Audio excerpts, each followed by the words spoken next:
In today's video, I'm going to teach you how to enable domain analytics in Netlify. By the end, you'll know exactly where to go in the dashboard and how to turn on analytics so you can see traffic and performance insights for your site or domain without adding any extra scripts. Start by heading to netlify.com.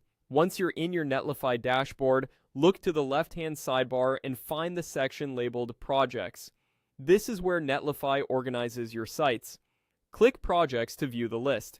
If you manage multiple sites or workspaces, take a second to make sure you're in the right context so you enable analytics for the correct project. Next, select the project you want to analyze.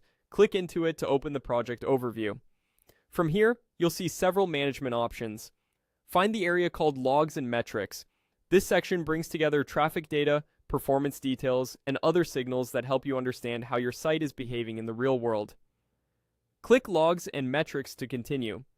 Inside Logs and Metrics, look for Web Analytics. In Netlify, Web Analytics is the feature that powers domain-level insights, giving you privacy-friendly, cookie-free reporting based on server-side data. Click Web Analytics to open the Analytics landing page for your project. You should now see the option to enable analytics. Click Enable Analytics to turn it on for this project. Depending on your account and plan, you may see a confirmation prompt or a note about usage and billing.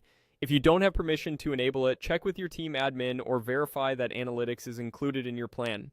Once enabled, your dashboard will begin collecting data. Give it a little time. You may see the first numbers within minutes, but it can take up to a day for trends to look meaningful. When data starts flowing, you'll find familiar insights like page views, unique visitors, top pages, refers, geography, and performance metrics. Because the data is server-derived, it's resilient against ad blockers and doesn't require you to add a client-side snippet, which keeps your site lightweight and compliant with privacy best practices. If your project uses multiple custom domains or deploy contexts, look for filters to focus on the specific domain you want to analyze. Keep in mind that historical data appears from the moment analytics is enabled. You won't see earlier traffic retroactively.